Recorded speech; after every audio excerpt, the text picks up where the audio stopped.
Now, from WYDC TV, this is Big Fox News at 10.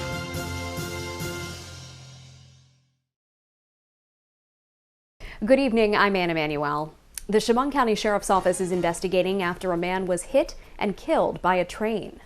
The Sheriff's Office says it responded to the accident just before 4 p.m. on Sunday in Big Flats. It happened on the railroad tracks along County Route 64 behind Simmons Rockwell. The victim has been identified as Timothy Galusha of Hornell. Investigators say the conductor sounded the train horn, but they believe Galusha could not hear it because he was wearing earbuds. The investigation will remain open until the Sheriff's Office can obtain all the data from the Norfolk Southern Railway Company. Volunteers from the Chemung County Habitat for Humanity teamed up with local law enforcement to help build a house in Elmira. Our Josh Studle tells us this was part of a nationwide campaign to help bring communities closer together. The Chemung County Habitat for Humanity and local law enforcement agencies volunteered over the weekend to build a home for a family. Construction of the house is part of an event known as Faith in Blue, which is held nationwide to build stronger connections between the community and law enforcement. Faith in Blue program was created in 2020 by Movement Forward Incorporated. The idea to keep communities a safe and welcoming place by having law enforcement and the community come together for a special event. Law enforcement agencies in attendance were Horseheads, Elmira, Elmira Heights, Pine City, and the Chemung County Sheriff's Office. Faith in Blue continues to build strong relationships between law enforcement and communities. Josh Studle, Big Fox News, Elmira. Israeli troops on the ground fighting to retake some parts of the country's south, striking more than 1,000 targets in Gaza. Trey Yingst has more from Israel. The Israeli military strengthening its power at the border with Gaza, this as the battle with Hamas militants is in its third day. We have only started striking Hamas. What we will do to our enemies in the coming days will reverberate with them for generations. Over the weekend, terrorists stunned the country and the world with a coordinated surprise attack on southern Israel. Hundreds of people were killed, including several Americans. I can't begin to tell you how shocked and traumatized the country is. Complicating operations for Israelis are the hostages taken by Hamas. At least 100 people are being held captive in Gaza. The Israelis want to save those people while also eliminating Hamas. We're talking about elderly and sick people, children, women, not combat soldiers. Hopefully we'll be able to get them back. Israeli forces have recaptured areas near the Gaza Strip, but isolated clashes remain. Right now, we've managed to stabilize it. We are focused now in taking care of the terrorists. The Wall Street Journal reporting Iran helped Hamas plan its attack on Israel. Iran is the big puppet master, which is, in my opinion, has coordinated this whole thing. U.S. officials, however, say they have not seen any evidence of Iran's involvement in the attacks. The Israeli government has now announced a complete siege of the Gaza Strip with no food or fuel allowed in. In Jerusalem, Greg Palcon, Fox News. House Republicans meeting tonight to hash out their differences as they try to elect a speaker this week. This gathering comes ahead of a candidate forum on Tuesday. Madeline Rivera has more from Washington. As fighting rages on in Israel and Gaza, lawmakers in Congress are wondering how they can respond, if they can respond at all. Without a speaker, the House is essentially paralyzed, unable to bring legislation like packages with aid for Israel to the floor. We must be there for our friend Israel. And what that means, it means action now. There are also questions surrounding Speaker Pro Tem Patrick McHenry's role and how much he can do. It's not really clear if the Speaker Pro Tem Patrick McHenry can even get the intelligence briefings to know exactly what is going on in real time. But some Republicans believe the crisis in the Middle East could force a deeply divided GOP to unite and expedite the process of electing a speaker.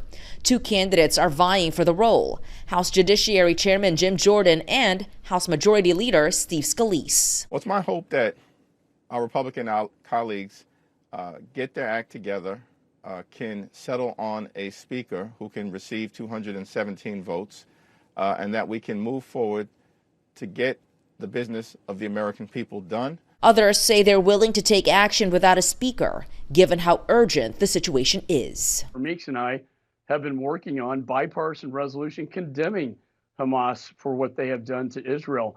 We want to get that on the floor by unanimous consent, whether or not we have a speaker in place, because I think we cannot wait. The Republican conference takes a secret vote on Wednesday on who it wants to nominate for Speaker on the floor. The full House could then take a vote on Speaker Thursday at the earliest. In Washington, Matt Rivera, Fox News. Presidential hopefuls are making their stances known on the unfolding situation in Israel. Mark Meredith is in Iowa, where the attacks became the focus on the campaign trail.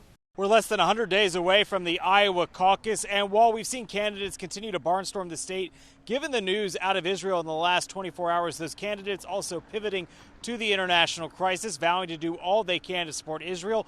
Florida Governor Ron DeSantis, he was in Cedar Rapids, vowing to also provide additional support to Israel in its time of need, while also insisting that the Biden administration needs to do more to hold Iran accountable as terrorist groups launch attacks in the region. The terrorist attacks that we have seen, and in many cases may still even be ongoing, are barbaric. They have no place in a civilized world. And Israel not only has the right, they have the responsibility to defend themselves and their people. And we need to support that. Former President Trump was in Iowa Saturday holding two events, urging Republicans to caucus for him in January. And while he stuck mostly to the traditional stump speech, he too argued the developments overseas require a stronger U.S. response. The terror evasion of Israeli territory and the murder of Israeli soldiers and citizens is an act of savagery that must be and will be crushed and avenged, has to be crushed.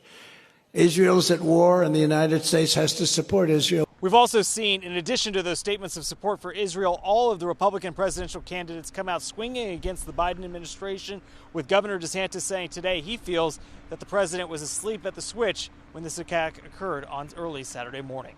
In Cedar Rapids, Iowa, Mark Meredith, Fox News. A candidate for president switches parties. Robert F. Kennedy Jr. announcing today that he will run for president as an independent candidate instead of a Democratic one. Kennedy telling supporters in Philadelphia he's not only breaking free of the major political parties, he wants to lead the charge for voters to do the same.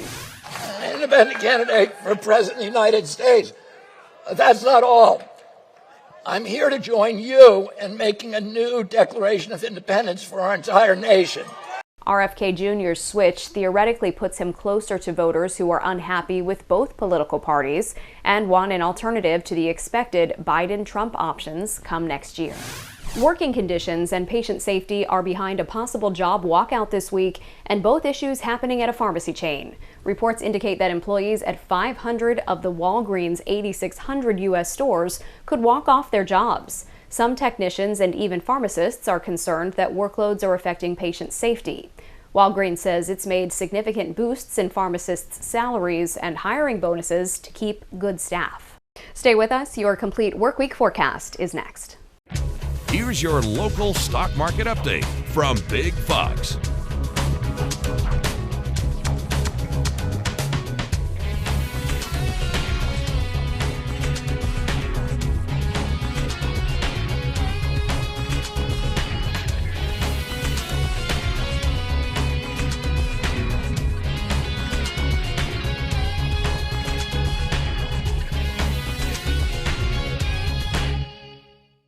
Now, your Twin Tiers forecast from Big Fox.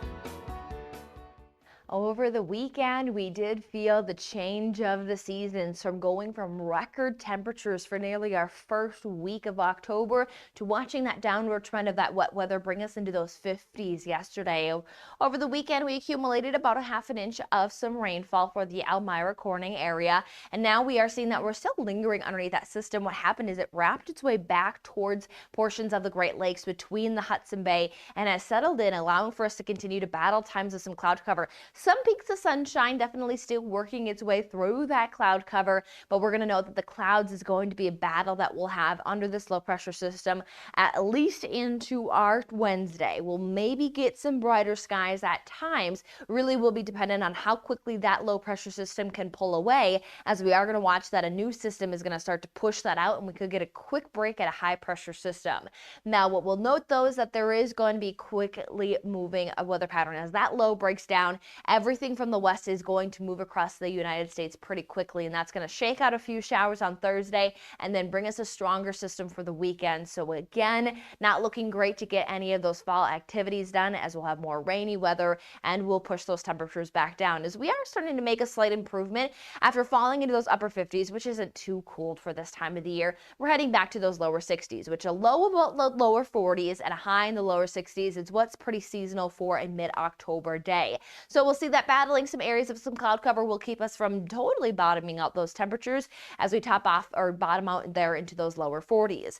Now we do have that cloud cover that we battle, so temperatures won't soar, but they'll at least be able to gradually climb into those upper 50s, and as mentioned, just around those lower 60s is what's normal for this time of the year.